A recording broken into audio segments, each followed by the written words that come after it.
I think we're here. Do I have mic? I have the mic. Hello and welcome. It's Friday, thank goodness. What a week. I mean, I had a really good week, but it's Friday and I'm going to be thankful for the weekend. So I hope you're well. I've got some comments here. Daniel's here. Hello, from Go For It Painting. Thanks very much for coming in. And I've also got Steven is here. Hello, Steven. Thanks very much for coming in.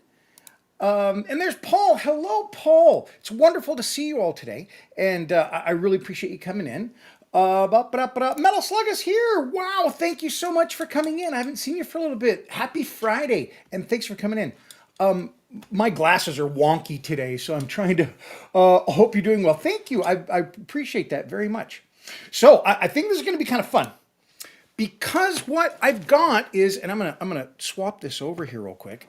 I have got some really cool responses from some folks that have been looking at this. This is my, the diorama. I'm trying to write this D&D campaign. And so I've got a live camera here. Hello. I could do like, no, that's not what I was trying to do. I was trying to do like a face or something like that. Yeah. Anyway, so it's a bad day.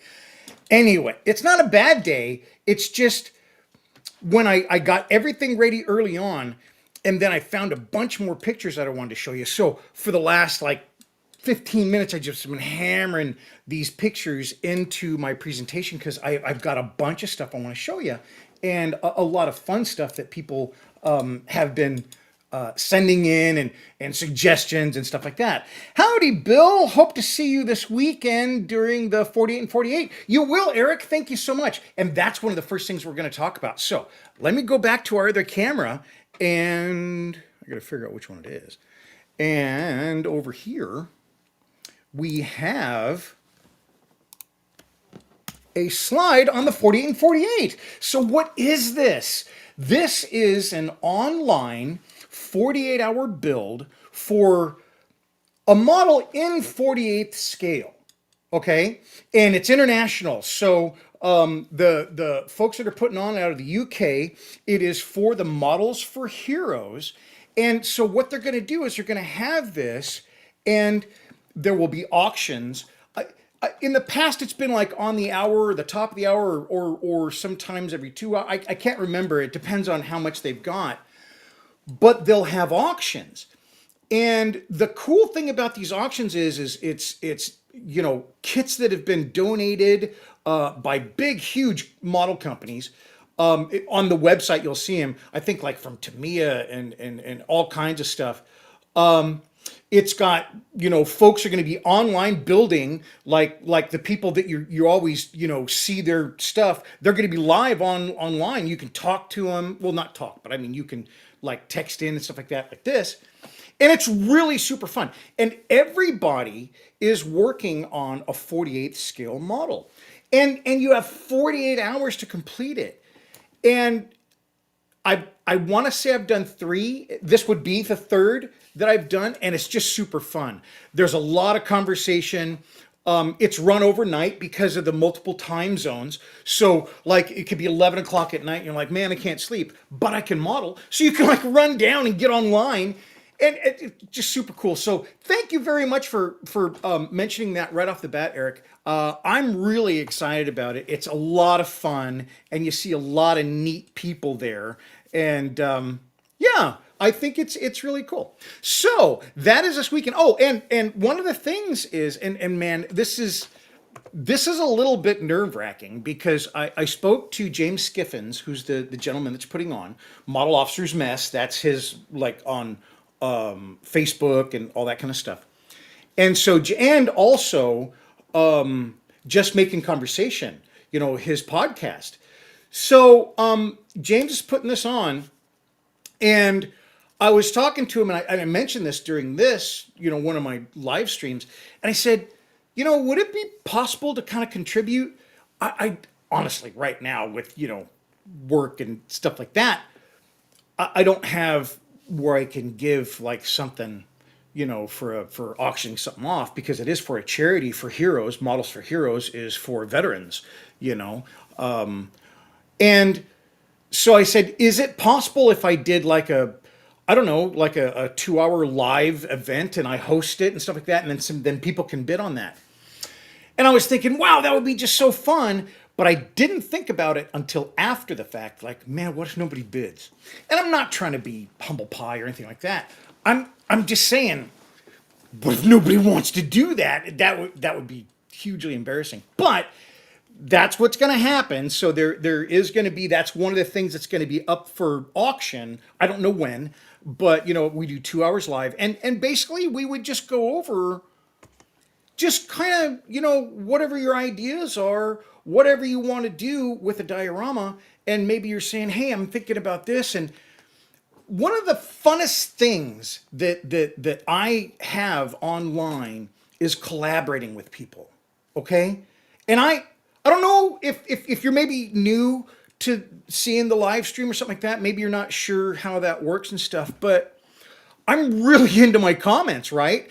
And so when I'm building a project, I get all these great comments from folks, and a lot of times they work their way right into the diorama. And that's not this diorama. Yes, it's this one, but it's all my dioramas that I've been building. And it's really, really fun. So that collaborative process, when you're talking to somebody or texting, whatever, about an idea, or wow, I never even thought of that, or I was thinking about that, but I wasn't sure. And then they go, well, if you could do it like this, that process I enjoy immensely. It helps me create. I flesh out ideas online in the comments, stuff like that. So what I'm proposing is that I do this with someone. It's just one-on-one, me and that person, and we go through that. And it's all hosted. I host it just like I'm doing this, but you would be live. The person that would bid it and possibly do it is live with me, and we're talking. It's not just texting and stuff like that. So they can show me their project and whatever they've got done, or ideas, or whatever. And I wanted to do it for like 2 hours, because if I do it for 2 hours, we could like do an hour now and then do a little bit, and hey, I want to try this, stuff like that, and then do an hour later. And frankly, I'm pretty open to doing it just until we're done, and get the project done, because I really want to build something with someone online. And so very fun, very excited to do it. But it's a little bit nerve-wracking, because like I really do think, gosh, what if nobody, Anyway, so that's just me being me. I want to say hello to some more people, because some really nice folks have come on here. So I said hello to Eric, and then hey, Christian is here. Hello, hello. Thanks very much for coming on, Christian. We should. I don't know if you've got anything on Sunday, but in between, like maybe breaks when I'm on the 48 and 48, I'd love to maybe have a call, if you have the opportunity. Christian and I talk back and forth all the time, and we just haven't this year, like the whole year. I mean, we have. We saw each other at the Northwest Scale Modelers show, but we haven't had a chance to do our Sunday talk. So if this Sunday would work sometime, because I'm not going to be on the 48 and 48 constantly, I got to take breaks and stuff, and I'd love to take a break and talk. So I'm sorry, maybe this is an uncouth to have personal conversations while I'm doing a live stream. I'm so sorry. I don't want to be a bad person. I don't know. I'm just not sure if I should do that. So sorry. Thanks very much, Daniel. And Homefront Forge is here. Daniel, another Daniel. Thanks very much for coming in. Hello. Mark is here. Hello, Mark. Thank you so much for coming in. I hope you're well. Are you going to be on the 48 and 48? I think it'd be wonderful to see you on there. And I think it's going to be a lot of fun. It always is. Scott is here. Hello, Scott. Afternoon, everyone. I hope everyone is doing well.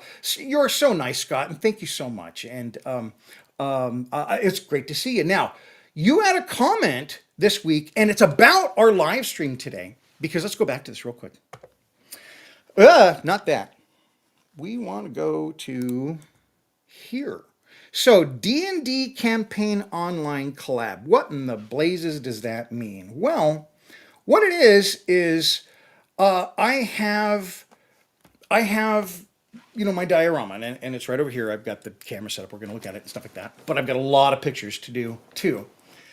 But as I built the diorama, the whole time, I'm talking about it would be really cool to play it. It's meant to be played. That's the whole thing about this diorama. It's why it's so unique. It's so different.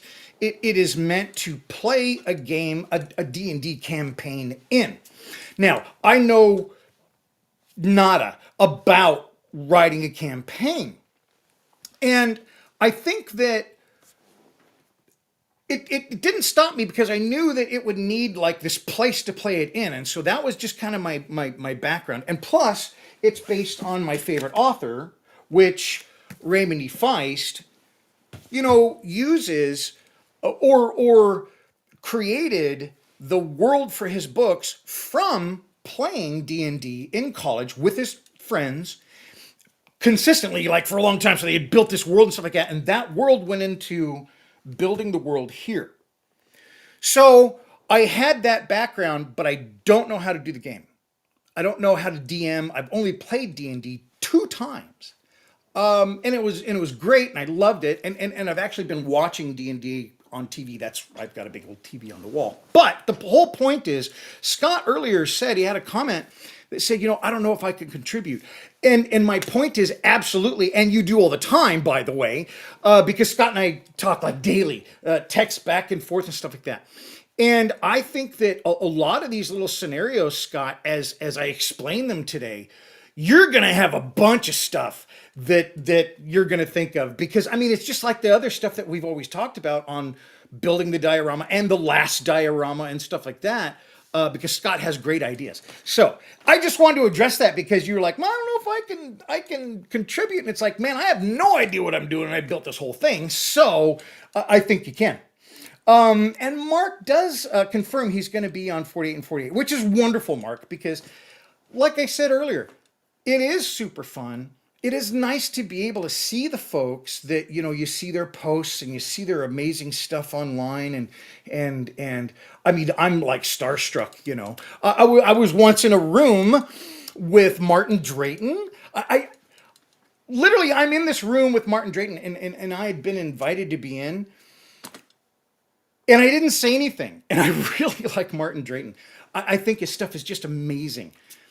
And I didn't even say anything. I was just, too, I don't know. And when we text back and forth, because Martin will, text me back and stuff like that, which is amazing. And it's a different kind of vibe. But like when I was online with him, I was just a little, you get a little starstruck or whatever it is, And I totally got that. And so I never said anything. And anyway, so that's just, it's a fun thing. It's like you're online with all the people that you admire and you're trying to do stuff with, and it's really, or you're trying to copy what they do or learn their techniques or something like that. And it's just really fun. And they're all just like super nice, really open. Nobody's like uppity or anything like that. And yeah, okay, I'm going to stop talking about the 48 and 48. I'm going to move on. I think we have some really interesting stuff to talk about, but I had to just get that out of my system because I'm very excited about this weekend. Okay, so we're going to go over here. I want to go up because I had a really nice question. Yep, I had a really nice question this week from Ebony. What's cheap supplies to build a battlefield? And this is just a wonderful, wonderful question. And I think that, when you're talking about your diorama or taking your model to a different place by adding it to a diorama, I think it is that first impulse to, well, I don't even know how to get started. That was it for me. That was that barrier, and that barrier seems very low, but it's really big if you haven't done it yet. You just don't know what materials to use. You're not sure exactly how to start. You're not confident. You got to see it once. You got to go through it just one time and try it. And then it just opens up for you. And so that's why this is such a beautiful question. So I said, great question, I'll answer it. And so I wanted to give, and I really thought about this answer. I wanted to give, if I didn't have a lot of resources, which I totally agree with, and I wanted to start a battlefield, well, this is what I would use. So it's white glue, or Mod Podge is great, styrofoam or pink foam, sanded grout from the hardware store, sawdust, sand, sticks, and sponges. And I'm not trying to make this like a big thing, but I think that is a pretty complete list for that scenario, certainly. Because sawdust is the first time I ever tried to make grass. I had done this little model shelf years and years ago, well before I started doing dioramas. And I wanted to make, because it was for airplanes, the little cast iron kind of, or die cast aircraft. I have a bunch of them in the office. And I wanted to make a shelf for those, a nice presentation shelf. And I thought, well, I'll just make a landing strip. That'd be kind of cool. And to define the landing strip, that's easy enough, you know, to paint and stuff like that with airbrush. But I wanted to have grass along the side of it. And wood shop, what are you going to do? I just got some wood shavings. And there's different kinds of wood shavings. There's different kinds of sawdust. Even if you went to the hardware store to maybe get some of the other supplies you need, you could go back to them. A lot of them will cut some of the, you know, materials for you. You could grab a handful of sawdust there. I don't think that anybody would matter. Stick it in a little plastic bag and say, I just want this, and tell them what it's for, which is great. Might find somebody that's a model builder, and use that. And all I did was on the front of that shelf, I was trying to just make grass. It wasn't very, you know, it wasn't a nice terrain or anything like it. It was just a flat board, but it was going to be a shelf for these airplanes to stand on. I just put down some glue. I sprinkled that sawdust on there. I kind of pat it down, you know. I didn't know any better at that time. And it still works fine, but I just kind of pat it down. And then once it had dried, I dusted it off, kind of hit it with the air, and then I painted it. And it was just a great, now that I know that, okay, and I've been doing this for a long time, I would still go back and use that technique to build up even a varied terrain, you know? And so that's what you use your styrofoam for. Styrofoam has some negatives to using it, but it'll do in a pinch. I have used it. The better is pink foam, and the difference is styrofoam. Number one, it's a lot softer. And if you use any heat treatment on it, you'll get this kind of geometric shape that looks like you cut bubbles in half. It's really hard to explain, but one of my dioramas is like that, and it made a very interesting texture. But because I put nothing on top of the styrofoam, I got the impressions of the styrofoam came through the paint. So that's why that's not necessarily great. But if you're covering it, it's not a problem. And then the other things that I mentioned is just sponge. You know, a lot of the trees and the bushes and stuff, when you buy them professionally, that's what it is. It's sponge and it's colored. So it's easy enough to just go ahead and take a sponge, and there's certain types of sponges that work. Natural sponges are great, sure, but they might be a little bit more expensive. But the black packing foam, not necessarily a sponge, but that foam, it's very consistent. It's usually for electronics, something like that. It's not rubbery feeling, but it's a pretty cushy, soft black foam. If you put that in a blender, like I've got a little tiny blender, it was like under $20. I got at Target years ago, and I use it just specifically for this kind of thing. You put that in a blender, that will blend up that foam, and that will become turf like you purchase.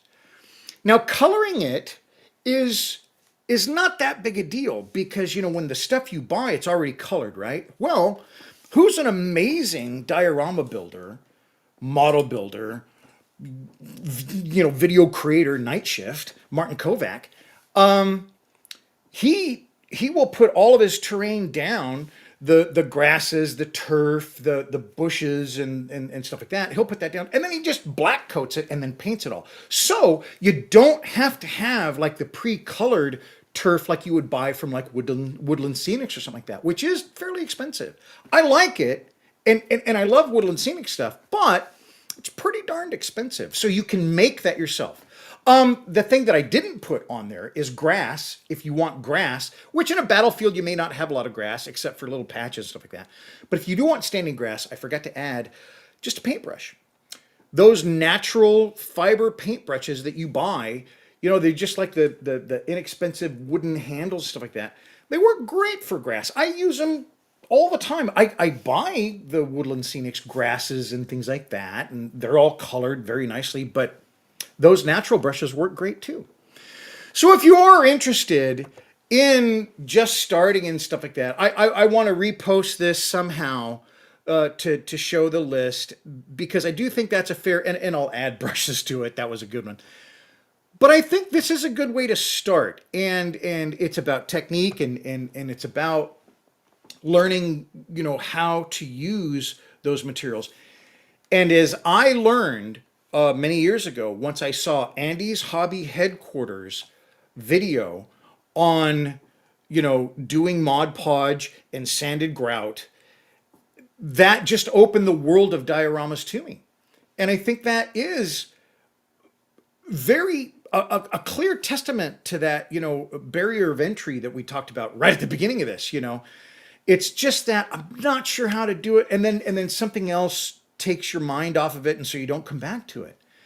You get rid of that barrier, like Andy's Hobby Headquarters did for me, and Luke Towan, or L Towan now. Those videos right at the beginning just opened it up for me. Those were my inspirations, and then all of my diorama building happened after that. Prior to that, I had tried, couldn't get it. So that barrier to entry, knock that out of the way, and I think, man, it's just the possibilities are endless at that point, like they say. So thank you so much. Just fantastic question, and I want to work more with that, and I want to produce more info that's going to help define that. So anyway, let's go back here. Now, it is time to talk about the D&D diorama updates and writing the D&D campaign. The updates are first. So here is the diorama. I had my kind of studio stuff up this week, and the backdrop, and took some nice pictures of it.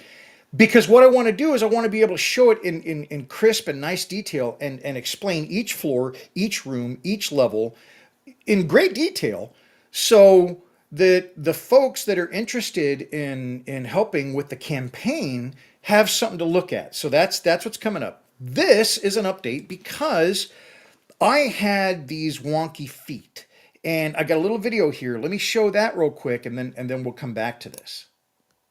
Okay, so what I got here is I need to remove this. It's in there with hot glue, hot melt glue, and so I need to heat this thing up without destroying my foot. So good thing is it's all metal. If this thing were plastic, I mean, I'd have to like drill it out or something. But being all metal, I think I can melt it. Well, I did one already, so, and it worked great. Took a little bit. I don't want to blow back towards the camera.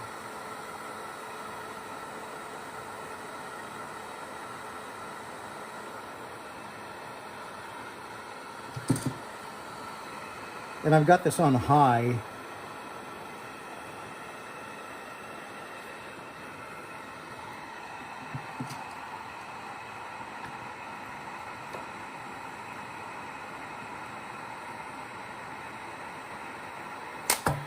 There we go. Not too bad. Okay, so that wasn't too bad. And I wanted to show that because those were, they're called material movers. And what they're for is, you saw it was upside down. That's the feet on the bottom of my diorama, and it was upside down. Here's the picture again. And I had those material mover rollers. I was going to use those as a low profile roller, because if this diorama is sitting in front of you on a table or something like that and you're playing D&D on it, you want to be able to rotate it. And that was the idea. Well, what I didn't know was they were exceedingly noisy. I mean, horrendous. You turn that thing and it sounds like something clattering outside in the yard. It's just really loud. And I thought, it'll be okay. Mrs. Mollcraft said no. And she said, no, you're not putting that on my table, number one, which she's right. And so I found these little wheels, and they're awesome. So I pulled that thing out of there. It was just hot glue, which is a good way to fasten in there.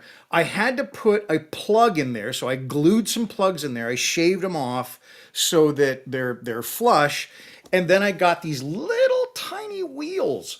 And they're very cool. They are rubber. They roll super nice.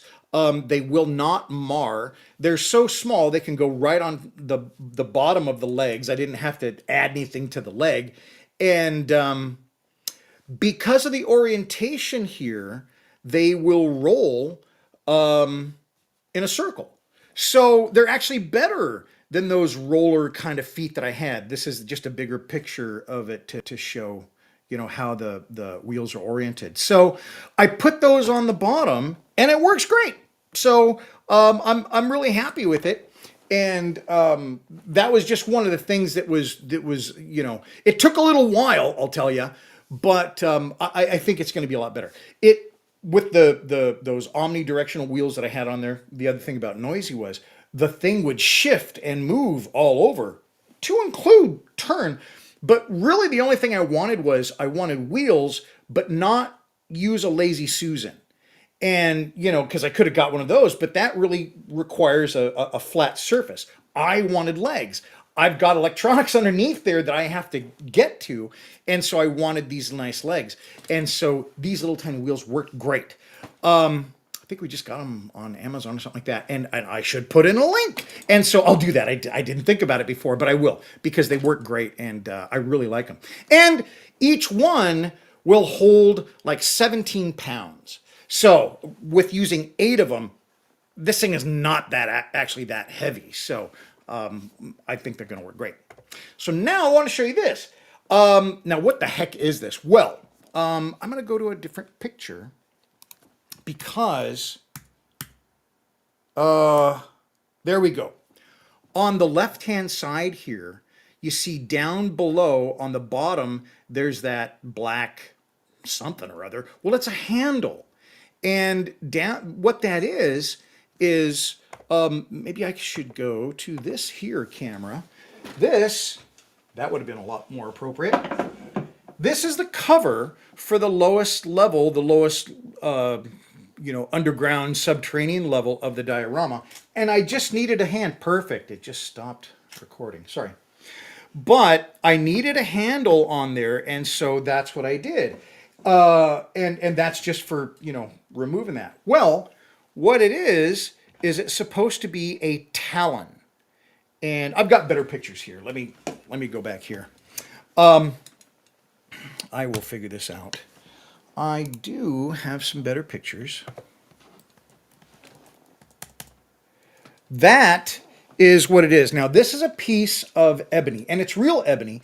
I have like this little tiny box, and it's my stash of ebony, and I like never touch it because ebony is so expensive. It's not the most expensive wood in the world, but it's darned expensive, and kind of hard to get these days in large quantities. So that is ebony. And I wanted to have something that related to the story. I was first thinking about a little night hawk, like a hawk's head, but this is now going to be a claw or a talon. And so I just carved this to be a talon, and that's how it looks, finally mounted on the front. And it's nice and secure on there. And so that is now my handle. To open that last little area. And then the last thing was I painted these. These are some for transferring the power. These are for cables. They go in. The cables go inside. I'm making them look like downspouts. And after they was painted, they were a lot better. Okay, so the D&D Story collab. So thank you to all the online contributors. Here's a sample of the great ideas I'm getting. So this is what's happening. What I asked for last Sunday, I put a video out and I said, look, I don't know what I'm doing in writing a campaign for this diorama. I should maybe show you that it's supposed to be right there. So yeah, I don't know what I'm doing. And so I asked folks, would you collaborate with me and send me your ideas so that I can build this campaign? Now, I have since, I understand, I'm going to be able to write the story. And I keep doing this because I'm envisioning, you know, writing stuff down. And so I'm going to be able to write the story, but I'm not going to be able to DM it. I mean, because I've only played twice. And I don't know what I'm doing in DMs. I've been watching some games online on the TV, and it's very fun. Some people may not connect with this, okay? But frankly, watching it being played, not even being a part of it, is actually quite enjoyable because the people can weave a story and they can tell a story very nicely, and you're seeing people make live decisions and they're interacting. So if you've never played D&D, please do something like that. I'm actually watching something on Netflix, and it's like Sorcerer's Sword or something like that. I should get the link to that. Again, things I don't think of. But it's very interesting and it's very fun. But the whole point of that is it's also, you've got to be able to manage a game at a very high level. You've got to understand how to take characters' own interpretations of their character into account and weave it into a storyline. I can create the storyline because I know the diorama and some of the things that are in it, and we're going to look at all that next. But how you say, okay, you have to roll for this, or now this happens, and to have that understanding. So it's not like you can just step in. I foolishly thought I might be able to weasel my way into it. No, I'm just going to say no to that. I can't, and it would just degrade the game. So what I have to do is I have to ask for some help now too, for a DM, you know, somebody who's going to lead the game. I will do all the work and make sure that, you know, we're moving characters through here and the things are present and all that kind of stuff, and help with writing the story. And that's what these folks that I, you know, showed you here, that's what they're doing. They are contributing, and this is just a sampling.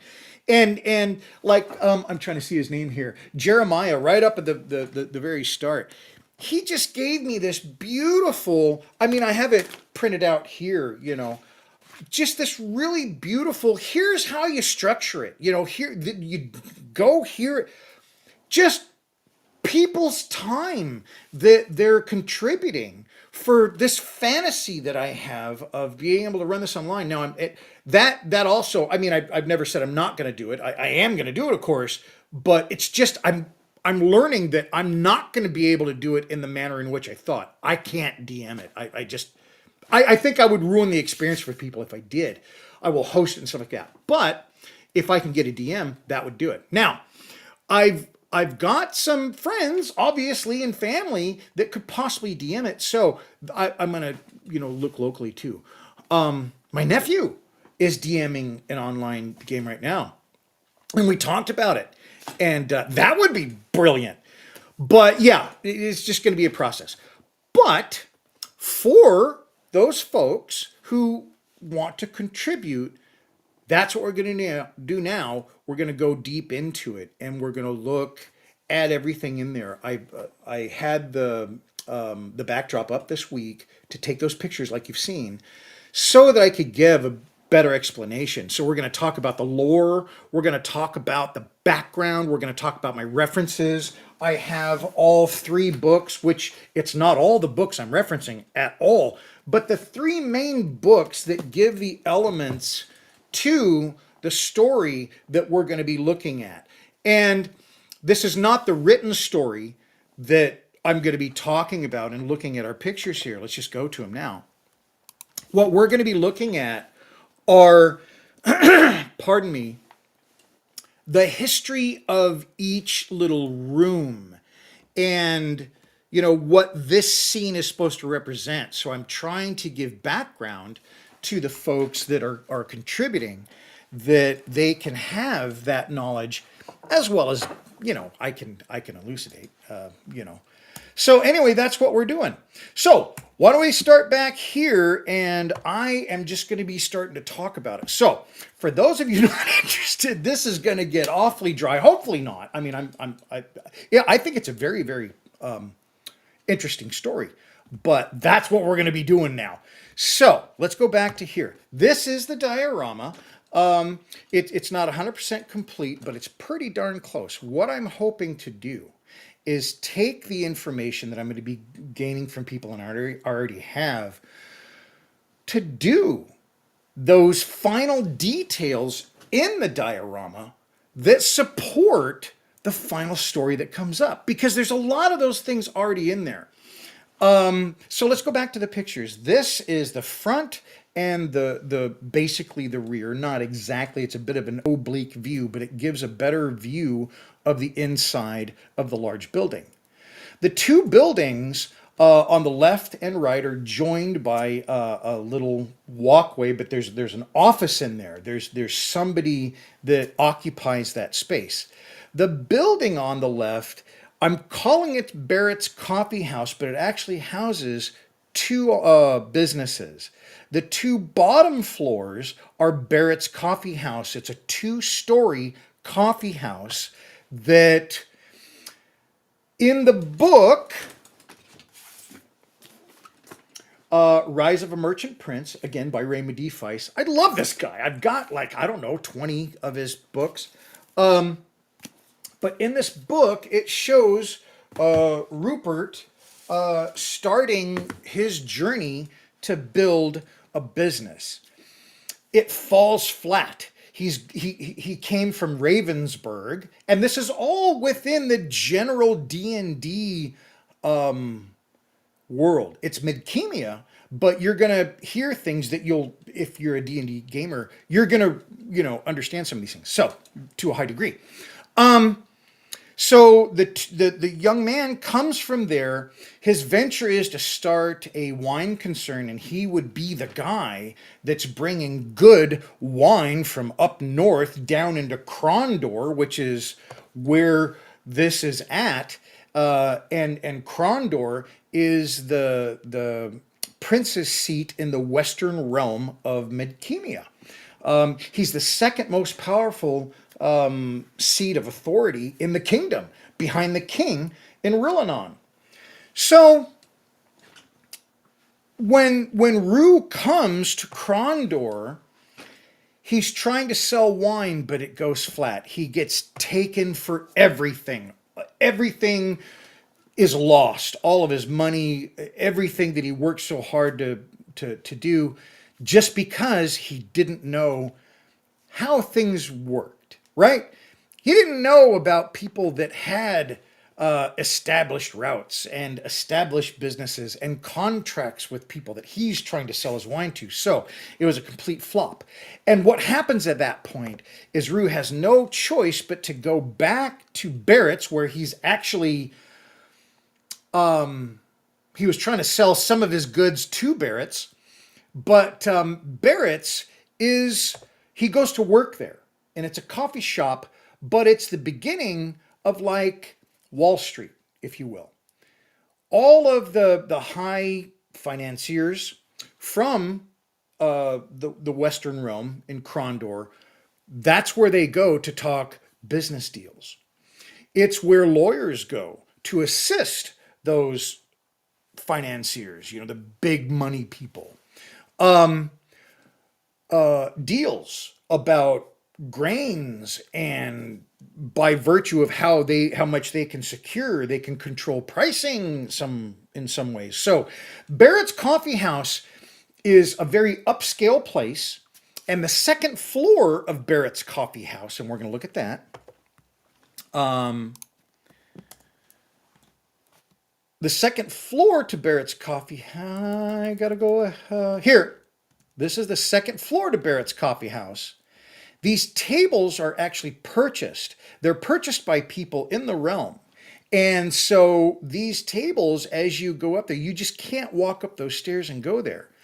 That's where all the money in the Western realm changes hands, deals are struck, and all that kind of stuff. So that's the significance of this. The windows and the view downstairs, the loft and stuff, those windows look straight out into the bay of Krondor. So it's a very significant place. So Rue works there. And later on he doesn't, and blah, blah, blah. But for the part of our story, Rue works there. He is a server. He will help unload cargo. He is always thinking. Rue is very, very sly. He was never really liked as a child.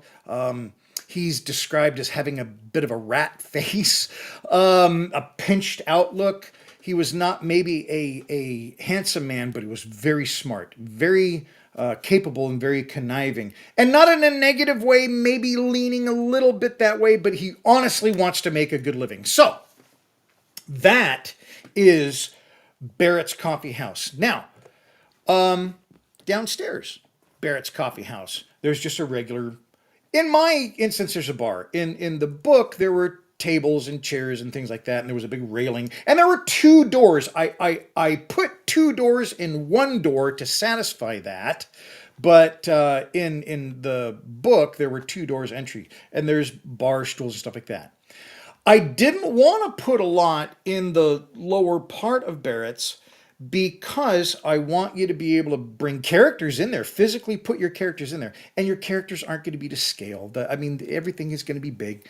But, you might have some large characters and stuff like that. So that's why, stuff is so out of scale. But it does have two doors, the small doors for shorter people and the large doors for like elves and things of that nature.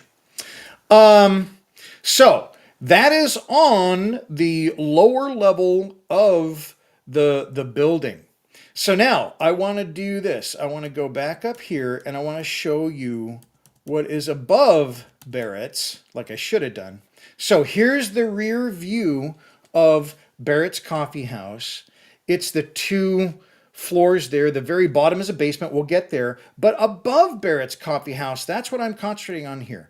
Above Barrett's Coffee House, that's the same level as that room that goes to the right to the white building. That is an accounting office. Here is the roof above the accounting office. The roof goes all the way across. So there's access all the way across there. I still need to do some like runners and stuff like that. And then here's the large roof. So something can happen here. I built this big enough so that you can have something up here. You can have something for him to find, whatever. Then right below that, this is the accounting offices of Dewey, Cheatham, and Howe.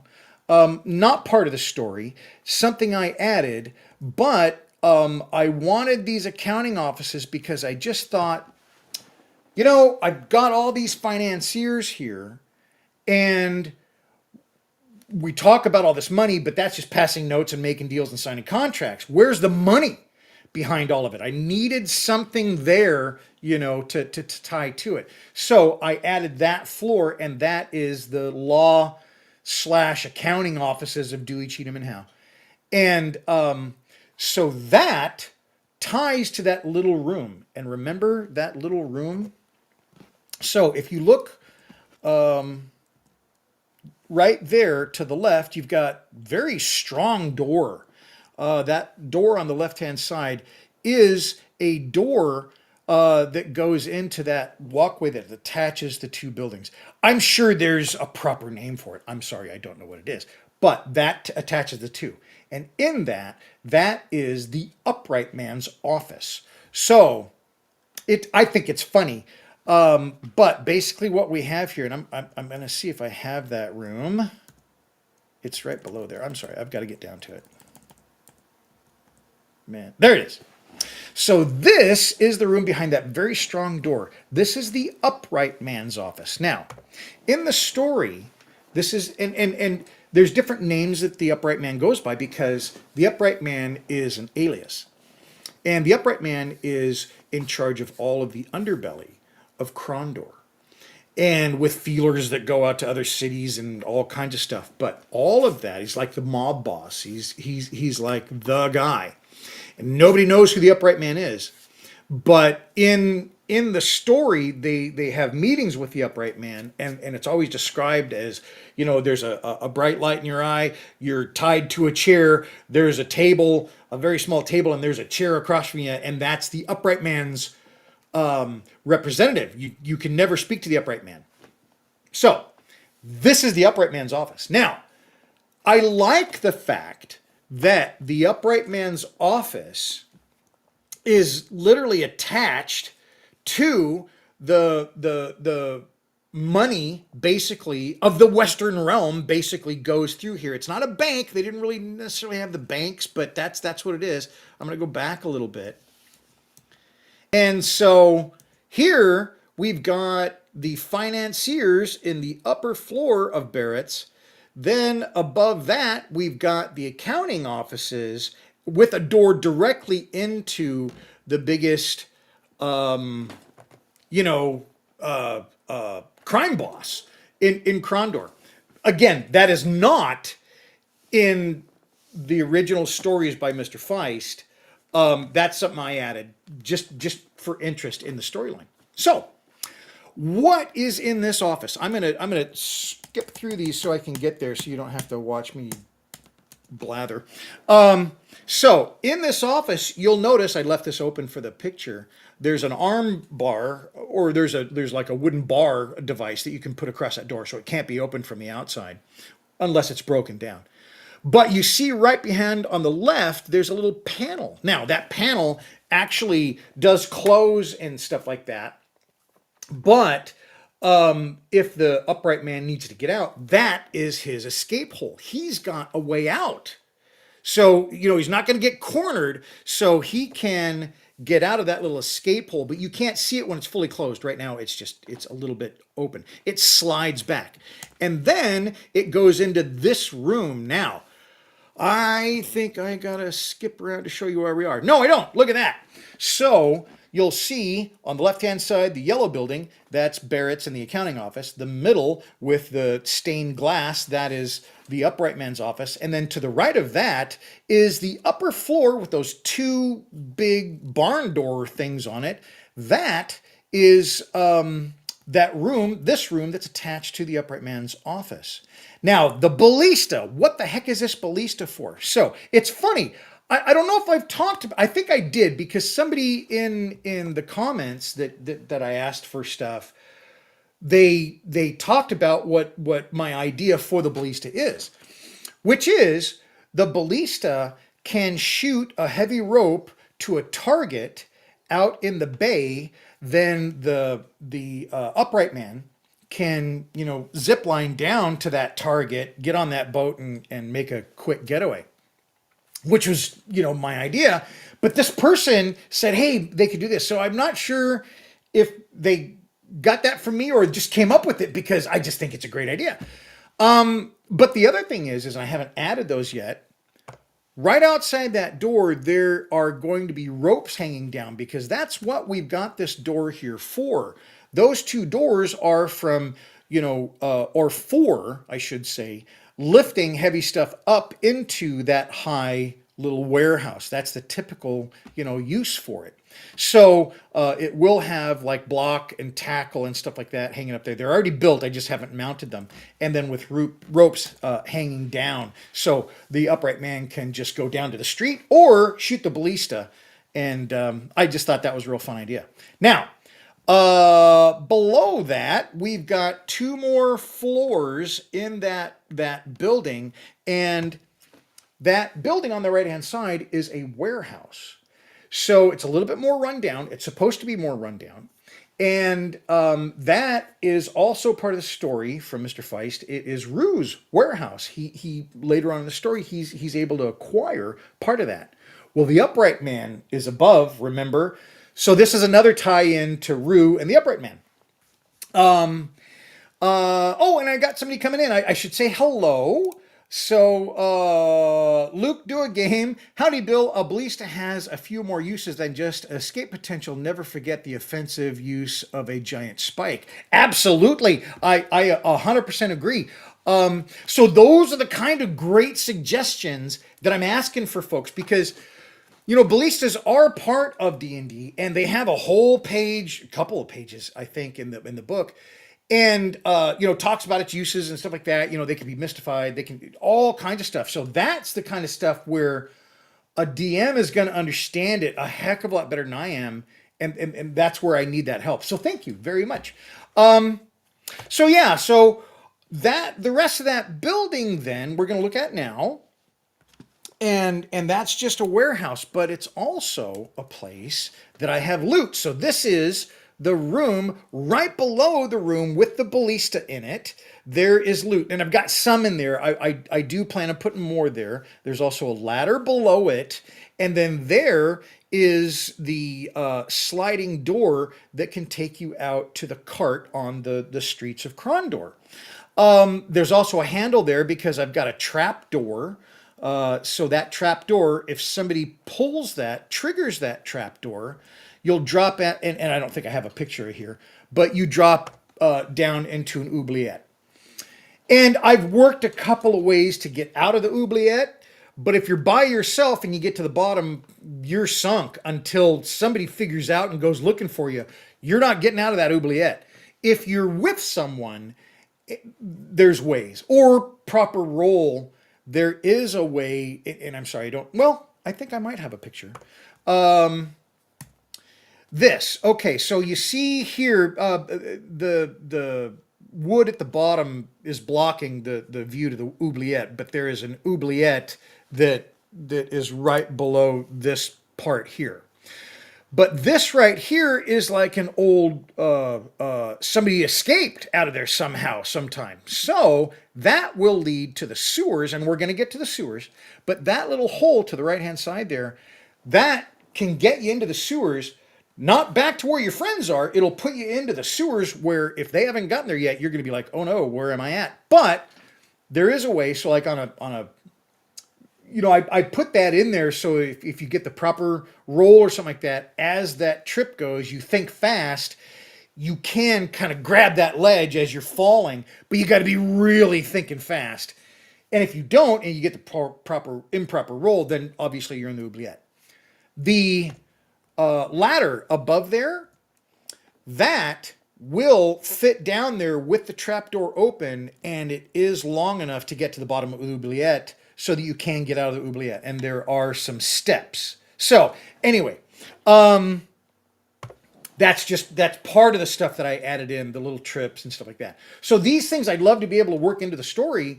But again, that has to happen after the whole thing. So anyway, back to it. So here is the if you're looking out that little door right in the middle of the scene, then as we bring the camera around, it's looking right into the bed of that cart on that side street going between Barrett's and the warehouse. And here you can clearly see the warehouse is a little bit more run down than Barrett's. I wanted Barrett's to have some age, but the warehouse has certainly a lot more. Here is the front. So we're working our way down. Here's the front. This is ground level. On the left-hand side, we've got a loading bay for Barrett's, or a loading dock, really, that they can still go to the front door, but they wouldn't load where they have people. There's looking into that sliding door of Rue's warehouse. And then here at the front door of Barrett's, there's chains in that really nice little post thing. And so that is for if those high, money, high power people come up off the cart, it's the right size for just off the cart. The doorman from Barrett's will just drop the chain and they can just step right off their cart. So they don't have to get in the street, the muck in the street and all that kind of stuff. So that's just a nice thing. Again, all of these little elements are there to help give the dungeon master hey, this happens, or as a player, you're like, well, I'm going to take this, and you know what I mean. So I'm just trying to put as many options in there as possible, and then this explanation, this little walkthrough that we're doing right now, is to give people those ideas. So for the story, okay, let's get back to it. Now there's also a grate there. You see on the left hand side. On the left hand side there's a like a drain. Well, that drain goes directly to the sewers, and so I made that so that maybe you could listen, because if you're in the sewers and maybe someone's walking by, because that goes right into the sewers, you stand below it, you could hear someone. So this is the pier, the dock, the quay, and it's also the outlet for the sewers below the streets of Krondor. It can also be an entrance to the sewers, because right now there's really no clear entrance to the sewers of Krondor. But we're going to solve part of that right now, because we're going to go back and look at the basement to Barrett's, which I skipped over because I was trying to show you some other stuff. That is the basement to Barrett's coffee house. And so that's just storage. I don't really show the way to move from Barrett's first floor down here. I don't think I need to, because this is just a cutaway. It could be off camera, whatever, out of the scene. But you can move down there easily from Barrett's, but you have to get by the people in Barrett's, whatever that is. Here's the one side, the right hand side looking in, and you see that little pit there? Well, that's a little cesspit. That's where they get rid of their refuse from the restaurant that goes into the sewers. A person can fit down there. They'd have to, like, jump down in there. I'm trying to show you another picture. Oh, I didn't take it. On the left-hand side of this picture, behind the 3 wine barrels there is a stack of crates. Below that stack of crates, there is an entrance into the sewers. So you can navigate to the sewers. So at this point, there's like 3 entrances to the sewers, but you got to find them. And I wanted that to make it, different ways then to get to the sewers. So we're heading to the sewers. Now, Luke Do a Game says, listening to the sewer grate is always a two-way street. Remember that it's possible to have somebody catch you snooping in places and common folks shouldn't be. Very, very good point, which is awesome. Metal Slug, absolutely. Great point. And what I think he's agreeing with Luke Do a Game. So that's awesome. Thanks very much. So, and by the way, any comments you guys put here, I'm going to be including with my notes, because remember, I'm building all the notes and ideas that folks send in. That's what this document is. It's like 3 pages right now of just stuff that I think what I'll probably do, quite honestly, is I'll take it all and then I'll rewrite it, into just a linear form, and then all the little cool things I'll try to put in appropriate places, in that. I think it'll be a lot of fun, just to create that story, that'll almost be something you could watch along the side of this video, frankly, because then you can reference the places or the visual of the places that are going to be in the diorama. So let me get back to that. All right, so that is the basement. Where are we going now? So that's the whole upper, above ground-ish stuff. Now, I went and did that. We did that. We done that. Now we're going to go subterranean.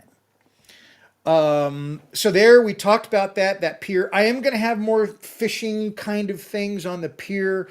NPCs, yes, I do want to put NPCs in here. I frankly, I think it would be fun, because I'm going to just use 1/35 scale figures. Yes, I have some D&D figures, they're a little bit smaller, but the NPC is going to be kind of there, right? And the NPC will have a script or whatever that can be applied. I don't know if I'll make them like permanent in that spot because they could be moved around. But I'm going to have specific NPCs that I want to make, like the characters from the book. I want to make Rue. I want to make Eric von Darkmoor. I want to make these different people. And I think that would be a lot of fun. And then the characters, those, so I'm not going to really promote. I mean, you can if you want, if you know the books and you know the characters, you want to bring one of those characters in as you're playing. That's totally on you, fine. But I'm gonna probably try to use my fondest characters from the book that I'll make little. I'll recarve little 1/35 scale figures to make them look like that, which I'm very excited about. To do male and female because there's both character types and all that kind of stuff. Now, I'm not gonna have any NPCs as like ogres and stuff like that. There is a place for that in the book, and there is a great character who's an ogre, but he's like a sophisticated ogre, and I believe he's an ogre, and he works for a magician. But I'm not going to have one of those as NPCs. So anyway, sorry, I'm delving into my own mind live, which is not necessarily awesome. And Luke Do Game says, it's important to let your NPCs move around. It gives a lot of life and find the barman in another room or taking a smoke break. That's brilliant. See, that's the stuff that I don't know because I haven't played enough. Now, it seems correct because, one of my big references for this was Baldur's Gate. I just loved Baldur's Gate on PS2.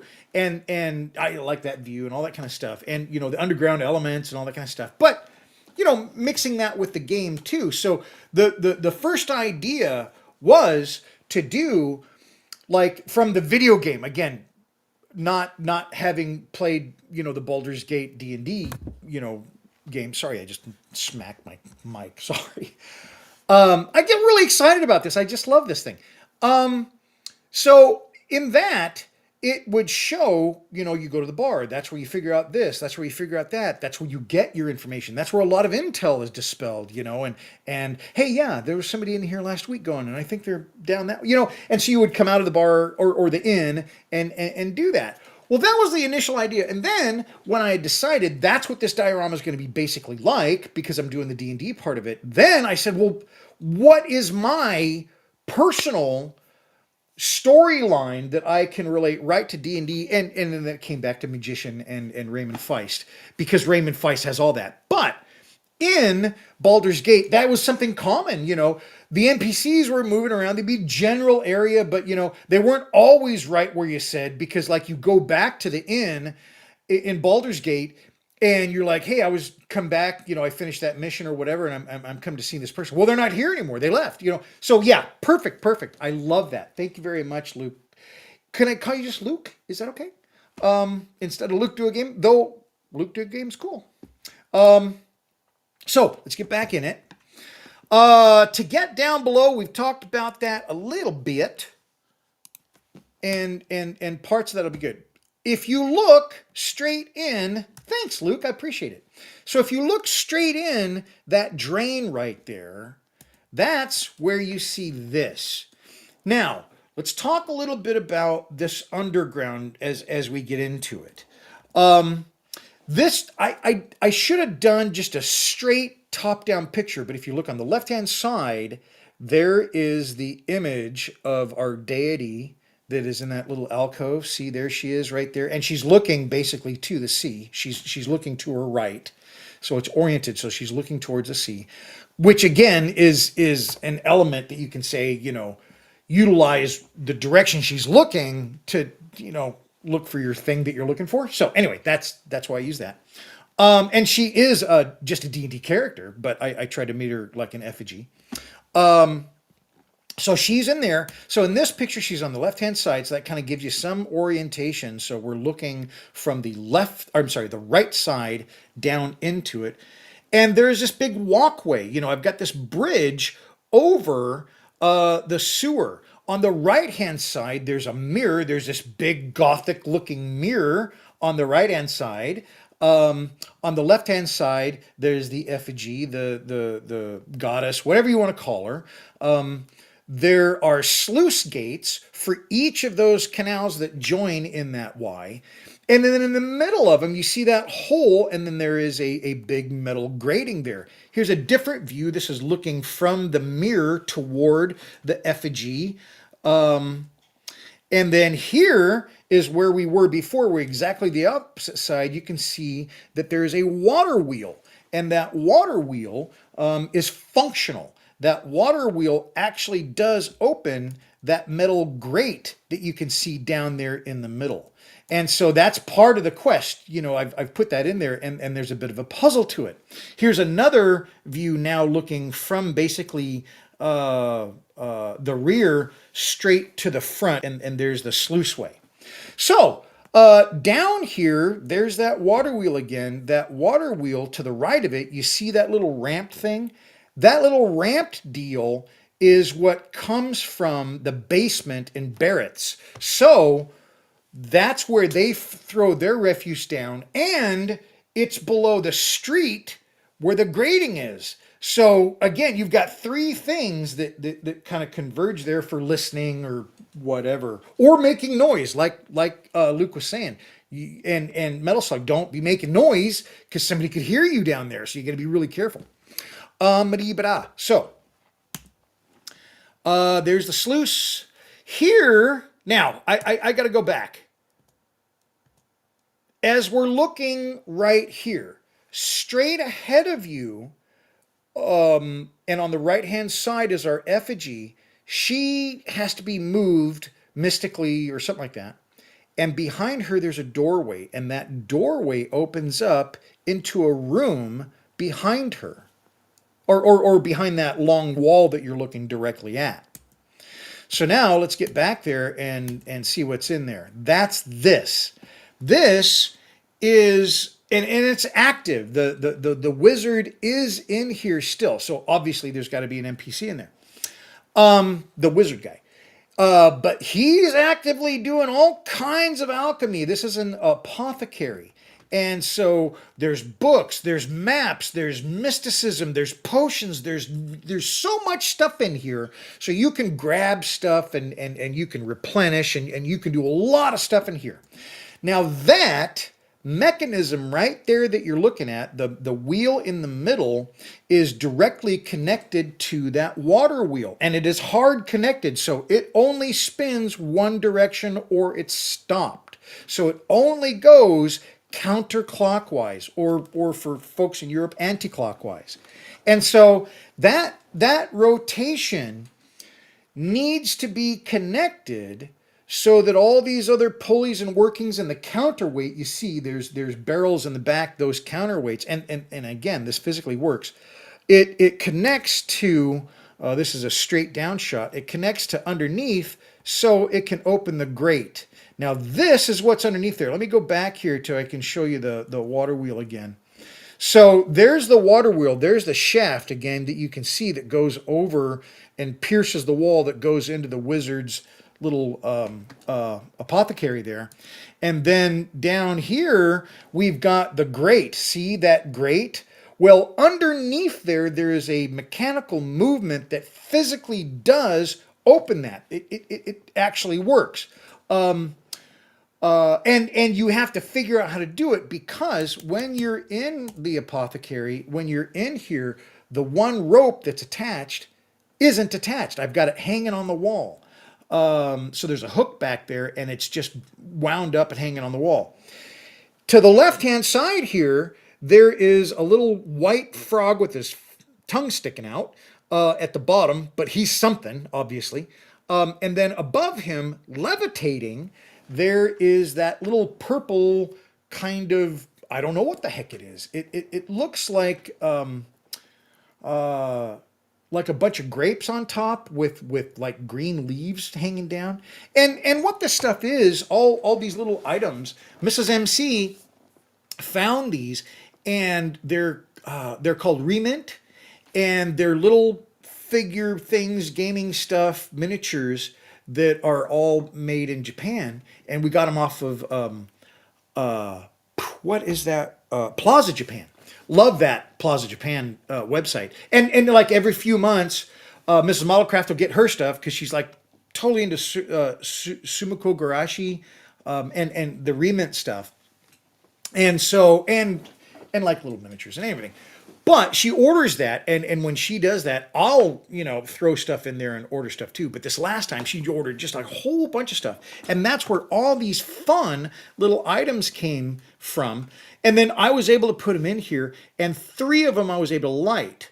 And I use the diorama lights to do that too. So up on top of the shelf there, there's a potion, and it's glowing pretty bright here, so it doesn't work really well in the camera, but it works really nice just when it's doing it. And then there's a flickering candle over there. These are fixed; they can't be moved, but you can work it into the story. And then of course there's that little floaty thing in the tunnel, the walkway. So yeah, I think it has a lot of stuff, and there's maps and charts and books and all manners. There's there's a timer or a hourglass there, I should say, which could be worked into whatever. But anyway, so there's a lot of stuff there. I hope to be able to do, probably not to this depth, because it was supposed to look like it's just filled with stuff because he's been down there for eons. Pardon me. But a lot of the rooms, I hope to put more things in similar to this so that there's just more to it. So this is now below that. And I'm going to come out, because what this is like the big boss fight. This is the lowest level. Let me see if I can get my camera trained here to show you with that and just get a better shot of it. So here is the lowest level, and when you get in here, it's fun because I've got enough lighting and stuff that it doesn't want to focus, of course, but let's go back to the picture. But with that lighting and stuff, I think it looks really fun in there. Now, what you're doing in there is you're trying to figure out a bunch of stuff. Number one, you see all these mechanisms. So back to the story element here. This area is right next to the bay in Krondor, okay? It's below the city, and it's below Barrett's and this warehouse. But it's supposed to represent the lower portions, the ancient keep that was initially built right on the water. So the initial keep was built there through whatever catastrophe that was destroyed during battle. And they decided to move it up away from the bay, probably a smart move. And so there's the castle up there. But the remnants, that's where the oubliette came from.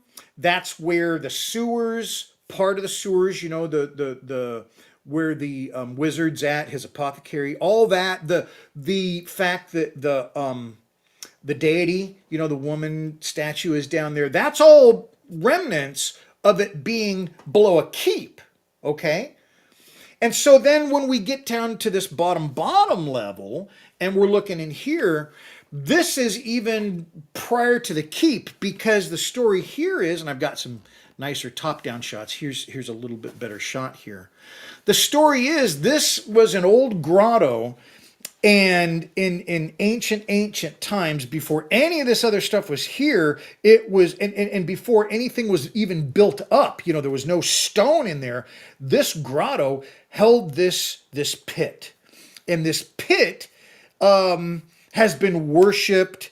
It has been the center of religions over many past generations, stuff like that. It's an ancient place, and so multiple religions, multiple peoples, multiple even societies have grown up and died, and this was their religious thing in that pit, and so the whole thing is supposed to look like it has been broken down, rebuilt, new orders come in, new leaders, new personnel, whatever, have come in. And this, even what we're looking at here, has been forgotten.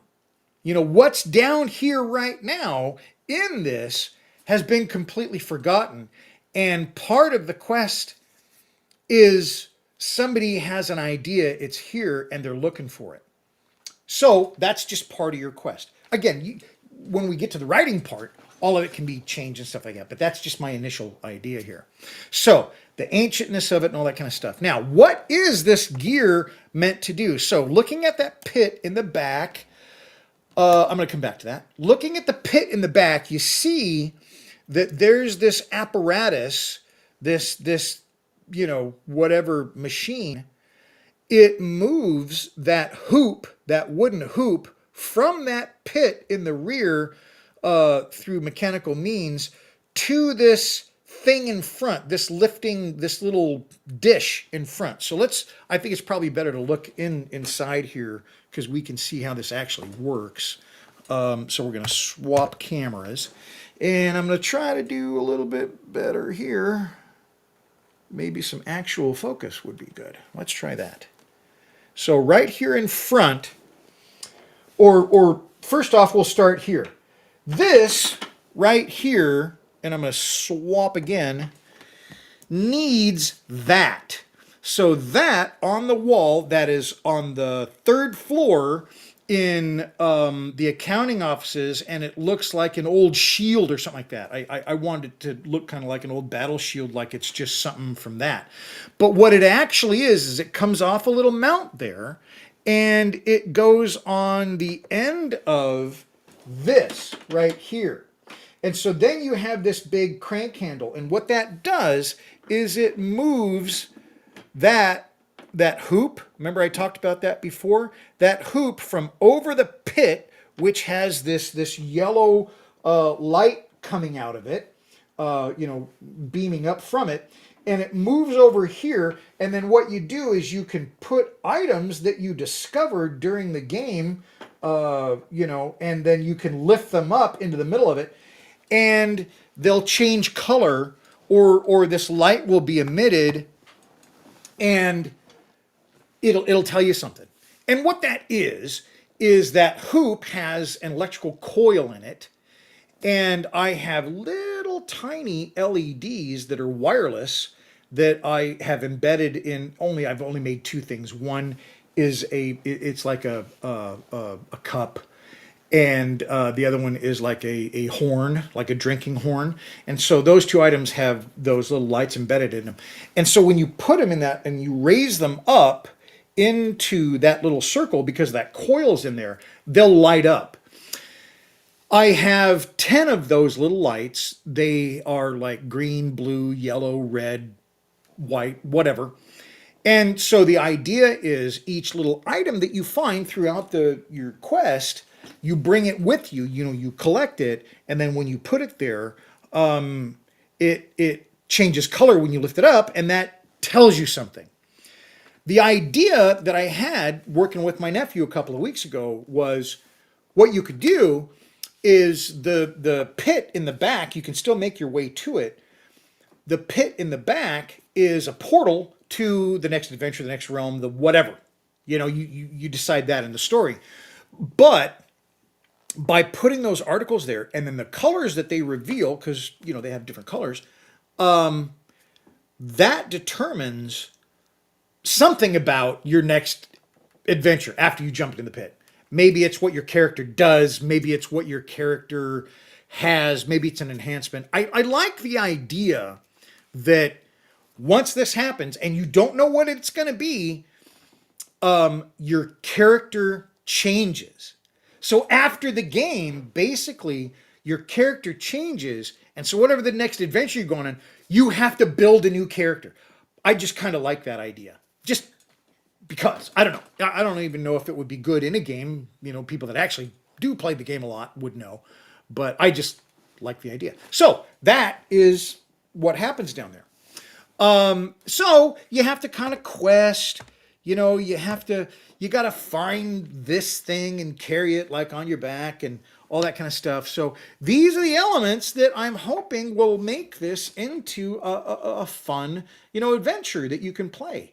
And then that's kind of it, This has got barnacles because seawater can make its way in there, and it's got sand, and there's, other stuff. It can flood, when there's flood. So that's why everything looks like it's all beat up and all that kind of stuff. So that's put it. Now, where do I get power? I think that was for my last presentation. So anyway, so that's it. That is the diorama. Now there's a lot of stuff to talk about. There's a lot of things that can be taken, from that information. But if you are interested in contributing, like Luke is doing, and a lot of people are, that's what I wanted to get out. I wanted to try to give you some basis so that you could come up with your own ideas and situations, because that's the other thing. And this is specifically for Scott, if Scott's still on.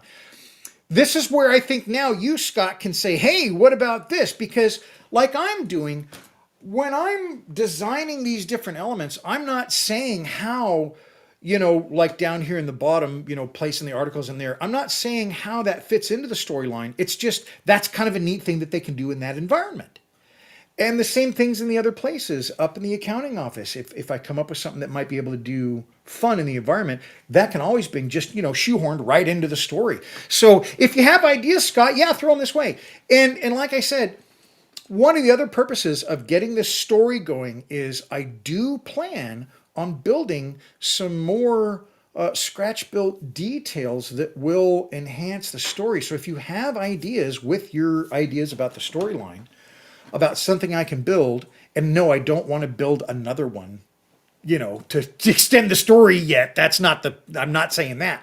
But it's like a little detail or something that, you think, I don't know if I could build it, depending on what the idea is, but I'd love to talk to you about it. So yeah, if something like that comes up, because I think it is fun to have elements in these rooms, in these situations, in the environment that I've created, that enhance the story that you're contributing. And maybe what your contribution is only going to be a small part of the whole story, but that's brilliant. I love that. And I certainly want to make sure that I credit, all the folks that are, when you're not even if your contribution's used, even, just making the contribution, I want to credit folks at the end of this, and make sure. Now, I'll say this.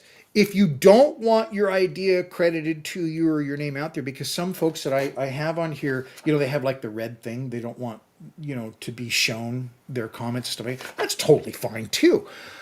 I'll just do it well, I'll say your idea, but I'll just say they didn't want their name shown. Totally fine. I don't mind that at all. Anonymity is a great thing if that's what you're into. But I would love to give you credit for your ideas. That's what I'm so excited about, because I want to do a collaboration. That's one of the ideas that someone sent in. Multiple people, I should say, suggested, collaborating with other builders and other people that do dioramas and have channels specifically. Here's their channel. They gave me their links and stuff, which I'm very thankful for, and I'm going to chase that down.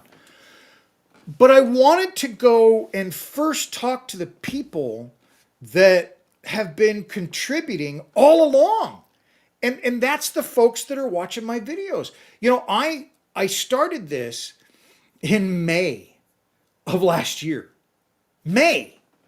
It's almost a year now. It's 10 months I've been working on this. And some folks have been watching all along. And a lot of those folks that watch the channel now came on with this project. I actually had quite a bit of new viewers and stuff like that because of this project.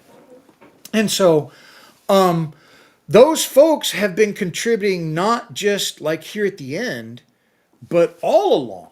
And so I'm going to really try to get and get those people credit, because it is a collab.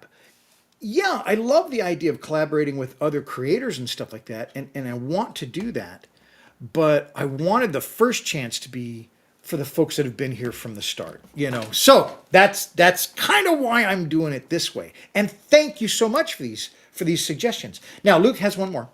If there have been that many people there, you could add partially destroyed books, scrolls, and carvings and paintings. It's easy to say it's ancient, but it takes work to feel ancient. Exactly. Very good. I thought about that, but the flooding part of it, I wasn't sure, but I do like that a lot. The other thing was, I thought, I'm also a big, huge Indiana Jones fan. And So years ago, I started, you know, how Indiana Jones, I don't have anything here to show, but you know, he has his little book and all this kind of stuff. So I started this book and I started looking up all these arcane alphabets, right? Like old, like runes and all of that, and Cyrillic and well, that's not arcane. I'm just saying, I meant to say cuneiform or cuneiform or however they say it. But anyway, I I didn't learn them, but I copied them all down like Indiana Jones would do on his adventures and stuff like that. But then I did some writing with them, you know, and angelic and all these ancient kind of mystical alphabets. And I thought those scratched into the walls of you know the ancient temple would be totally great because then I could do almost like a Rosetta Stone where I've got angelic over here, I've got cuneiform over here. You know what I'm saying? That would be kind of fun too. So it's scratched in the walls. The books, I love the books and the scrolls and stuff like that, but the idea is that it does kind of every once in a while it just gets flushed out with water, like when the spring floods come in. I think that would flush that stuff out. I do have some tattered things in there on the, they're not in that picture or that picture, but here, can you see them in the back? There are some tattered hanging, you know, cloth hangings that are up there, and I figured they would be able to stay. But no, I get it, and I do like that idea quite a bit. And the sheer amount of ancient language in D&D would give us great use for those older unused scripts. Exactly, you know, so I could actually, because I mean, I, like I said, I can't like read it if it's written there. I would have to like decipher the whole thing because I don't know these alphabets. And the other thing because I never took language, I don't know what the heck I'm doing. I was just like real basic in school, terrible in school. But you know, their dialect is going to be completely different. You can't just, you know, translate it straight over and then just read it like a sentence. That's English, you know. So when I translate and when I put stuff up, but if you're doing it for real, you know, I need to be able to put like maybe a prophecy or a poem or an enlightenment, something like that written in, you know, paying attention to dialect. That would be fun because then when you translate it using the books and the tomes that you can find in the, you know, the alchemy and stuff like that, that could tell you what happens, you know. And so I could come up with one whatever and then just write it in all these different alphabets, you know, like it's scratched into the rock in the back. I like that idea quite a bit. I think that would be very, very cool. So, and then again, you're right, that ancientness. I do have some parts in there. You can see some of them here. I did like create extra parts and then busted them up and then have them like glued off to the side, like it's been repaired, you know, because I did want to show that, yeah, this was built at one time. And then they, you know, brought up these little buttresses to build the mechanism on. So that's a great suggestion. The other one is spider webs, and I do want to do that someday. I don't think this one's going to be appropriate, again, how it is, but I think that really just immediately just gives you that feeling, and I'd love to do it. But spider webs are a commitment, you know, to make them well. And this is meant, that's the other thing, I haven't even talked to some folks that don't know. The whole thing comes apart. Every level unstacks. I can stack this thing out 1, 2, 3, all the way across. It's not so easy now with the lighting, but it works. You know, it's not like in gameplay you would do it. I have made this so that during gameplay, you will remove the above ground levels so that sets off to the side, and then you can still plug it in because I have a battery pack, so everything's still lit, so you could still have some gameplay going on in the upper level. But then that exposes the sewer that you can see from down below. So that brings up another point. which is in the build process of what's left, is I have to come up with covers. I have to be able to reveal some of these elements like I've done here. You know, this one was relatively easy to have a cover for that. But there's other portions of the diorama that really should be covered. The apothecary, absolutely. It's got to have two covers. It's got to have an outside cover, you know, and then it's got to have a top cover so that when you remove this, you can see into the sewers, but you can't see into the apothecary yet. So yeah, I've got a ways to go on that kind of stuff because I want the DM to be able to, the person leading, I want them to be able to reveal those as is appropriate during gameplay. So that, folks, is, I think, about where we're at. I did want to mention one thing. A bunch of things now just flooded into my head. Number one, if you have questions about it, I'd love to talk to you about it. I am working like online to get this stuff back from the comments and stuff like that. But I'm also, when I put this together and stuff, I want to make it available for people to download and stuff like that. So I'll figure that out. And that ties to my Patreon channel. So the 17th of last month is when I suspended my Patreon channel, and I did that because I just wasn't sure what to do. Was just not doing what I wanted. I think that some folks were very happy with how things were going, and I don't want to destroy that for folks.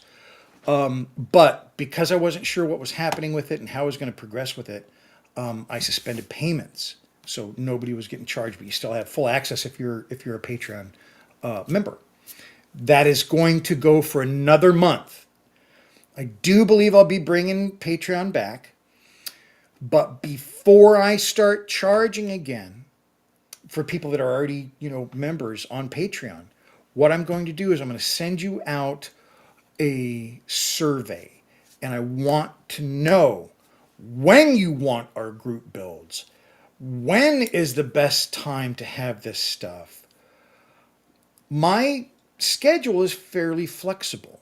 And I was doing it at a time where I think not enough people were able to attend some of the events. So I moved it around. Still, nobody was attending those specific events.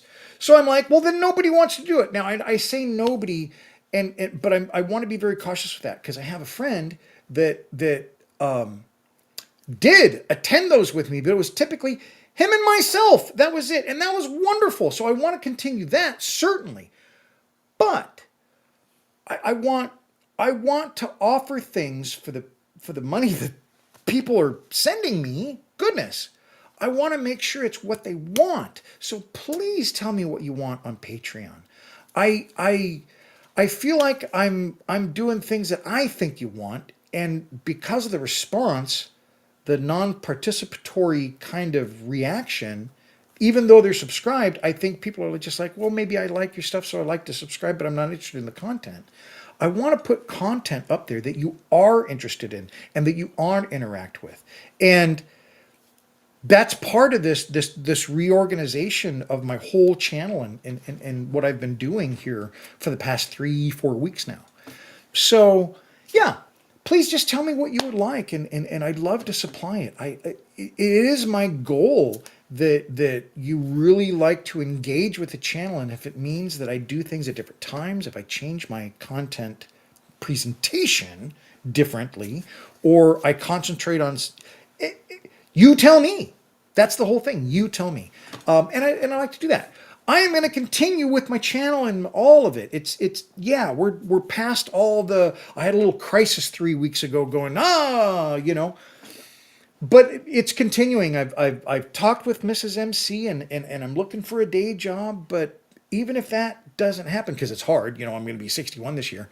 I'm not going to say that. It's not necessarily that. But if it shouldn't happen, I've got the channel. The channel is going to keep going, and I want to bring the channel up so that it supports itself. And that means that I have to give you something that is so compelling that you enjoy it and you want to be here for it.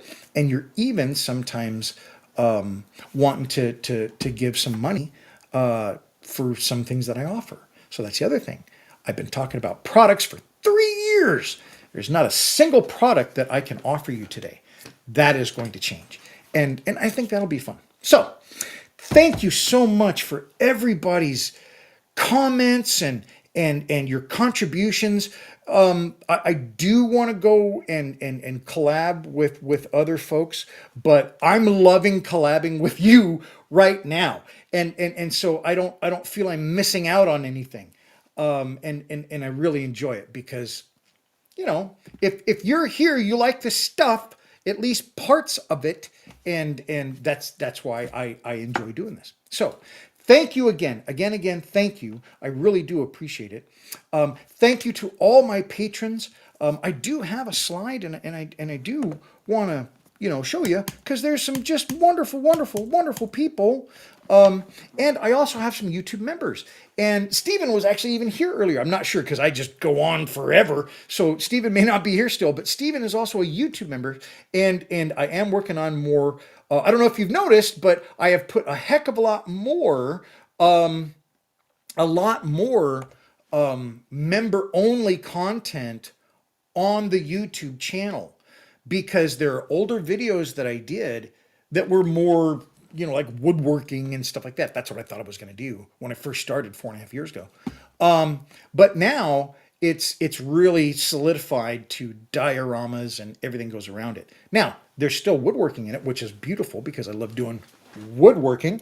But yeah, I solidified everything and got everything in my nation, all that kind of stuff. So thank you very much. A lot to learn from you, Bill. Thanks, Christian. I really appreciate that. Christian's my friend. We met a couple years ago now, at a model show. And it's so funny. I showed Christian's stuff because I was just like, holy frights, look at this. And Christian was watching the show, and we hadn't met up until that point. And it was very cool. So thanks very much, Christian. Great to see you again. And I appreciate you coming on earlier today.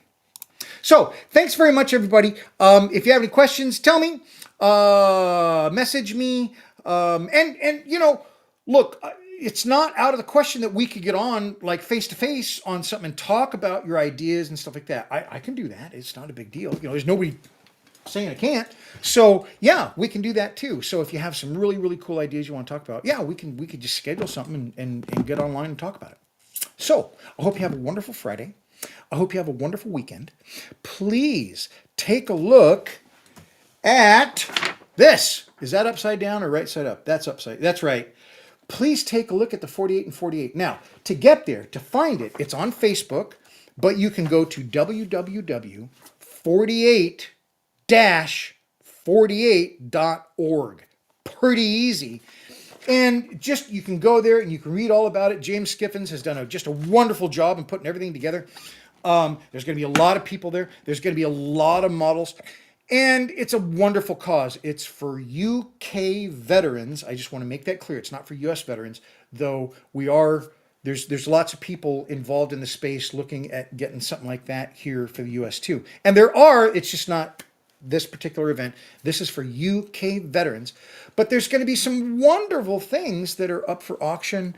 I hope mine gets a little notice, but there's some great stuff. Books and I think lots of models, certainly, but tools and all manner of things go up for auction. And it's great. Plastic Posse's going to be there. Rick Lawler's going to be there. I mean, these are giants in the industry. And so it's going to be a lot of fun. So please take a look at 48 and 48. I will be there. I think it starts tonight. Because of the time zones, because it's being run out of the UK. And so take a look at it. I will be there as much as I can. I hope you have a wonderful one. Oh, I got Stephen says, thank you, Bill. See you next Friday, Model On. Thanks very much, Stephen. I really appreciate that. Oh, and I think I will. Another friend of mine asked me, and even Christian asked, are you going to go to the IPMS show? This is a big deal for me. Because last year I went and I wasn't prepared. I did fine, and the people were lovely, and I really enjoyed it. But I had a problem with what I brought. I was not, I I think I've talked about it. I was not happy with my World War One diorama in the way that I presented it there and all that kind of stuff. So I was really angry with myself, no one else. Like I said, I got a first place for it. So it's not something like that. But I've always had a problem with competition from the very get-go. Anybody that's watched me for a while knows I'm not a competition guy. I don't like it. Flat don't like it. I did it the first time because they didn't have a display-only table, and I won. It was wonderful, and it was very nice, and the feelings were great. And so my second year, I went back, and I won. But I didn't like the fact that what I put on the table was not what I wanted to put on the table. I got rushed at the end, and that was the problem. I got rushed, and I did some things to the model that they're no longer there. I had like placards on the outside and stuff like that. I thought it looked trashy. I thought it was bad. I hadn't secured something in. It's and this is exactly the thing that competition does to me. And that's why I'm not a huge competition person. I don't have a problem with people competing. I think it's wonderful. I think one of the funnest things that I've ever done at a model show is judge. I'm telling you. Last year, I had the chance to judge. And if you haven't ever judged at any kind of a model competition, I think you should. And typically they pair you up with two other advanced people that have done it a lot, you know. And that was my situation. Wonderful gentleman I was with. And I learned in that hour or so much about judging and objectively looking at other stuff. I don't know if this is a fault, but prior to judging, when I look at someone's model, their work, their stuff, I immediately focus on the best things. Obviously, the whole thing, sure. But I immediately focus on the best things that they did because I know in the instances of my own stuff, you know, there are certain things that I put in hours into this one little component, right? This little tiny element of the entire diorama or the model or whatever the fact is. And I put all this time into it. Maybe it was the paint job, but I didn't get all the sprue. Or flash or something like that. Or my chrome is terrible, but I didn't paint the flaps or all this stuff. The point is, I typically go right for the coolest stuff that they did and really get into it because I want to see how they did it and I want to, recognize the effort that went into it. In judging, you're typically looking at, a multiple in your category, and you have to start concentrating on what they did wrong. Well, it makes sense, right? But it's really to a point of elimination, saying, okay, this looks great, but that one thing is so massively wrong, that can't be in the running for the finals. Great model. Maybe we give it there's like a honorable mention and stuff like that, but it's not going to be in the 1, 2, 3 or the first, second, third or the blue, red, yellow, whatever. So then you start whittling that down till you've got, these last models. And this guy maybe had, because I did vehicles, that's why I'm saying like mud flaps and stuff. This guy didn't get the flash on his exhaust pipes, or this person got something mounted like completely wrong or something like that. Because you can't really do color, because shades of color. But anyway, the whole point was being able to do that was a fascinating peek behind judging and what people do to compete. So after that experience, I kind of was like, I don't want to compete again. Not because I don't think I can compete. I'm a weird person empathy wise. I didn't used to be this way, and that's maybe why I am that way. But I started looking at people picking up their models with no ribbon, with no nothing. And some of them I knew, some of them, most I didn't know, but some of them I knew. And I know how much work they put into it. And it didn't get an honorable mention, and it didn't get a ribbon, and it didn't get nada. And they went to all that trouble. That's the thing I didn't like. That's that empathy thing. I'm not thinking, wait, I am thinking I won, right? But then as that wears off very quickly, you're thinking, what about that other thing that I saw that person did? I don't know how long they worked on it, but I worked on this for 10 months. So it's not about not being good enough. It's not about not wanting to achieve a certain level of proficiency at what you enjoy so much. It's not even about not comparing your stuff to other people, because I think it's different when you compare your stuff to other people than if somebody else is comparing your stuff to other people. It just kind of was like, it kind of reconfirmed my position of I'm not a big person to compete. I'm not into it. I never was. I was not, you know?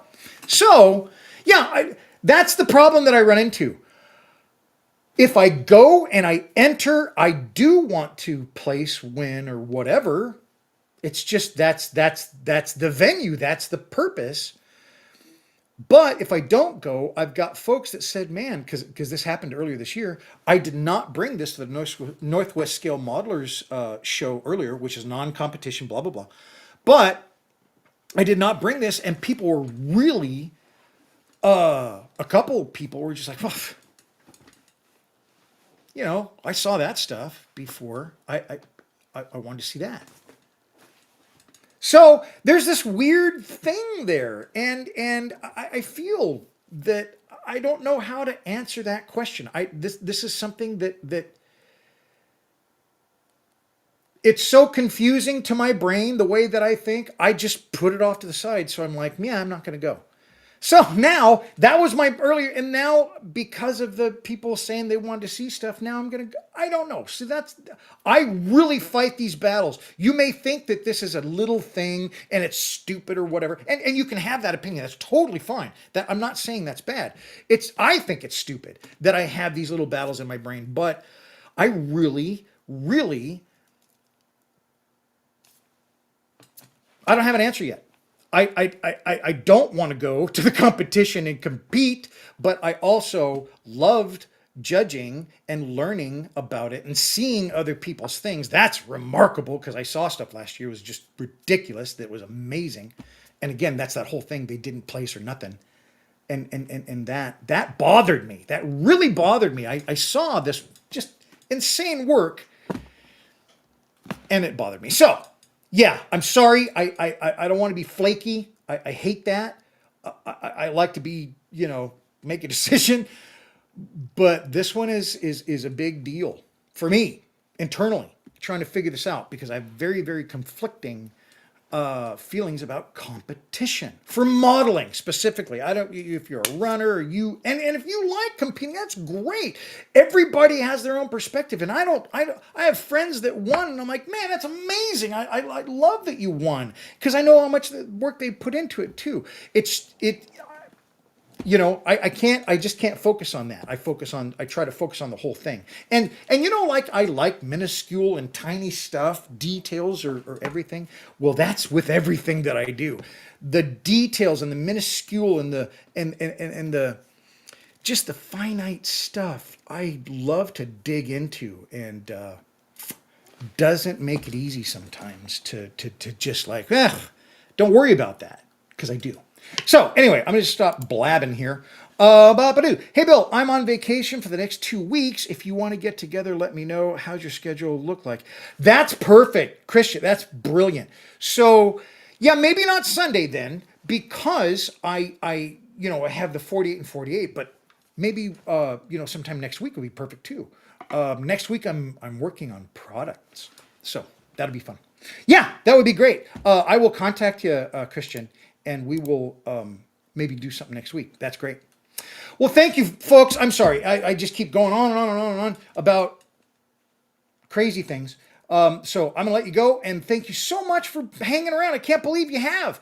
It's just been wonderful to talk to you, and I really appreciate your comments, and thank you very much for letting me show you the diorama, and I appreciate all your collaborations. So hope you have a great Friday. Hope you have a great Saturday and Sunday too. Hope to see you online on the 48 and 48. We'll see ya.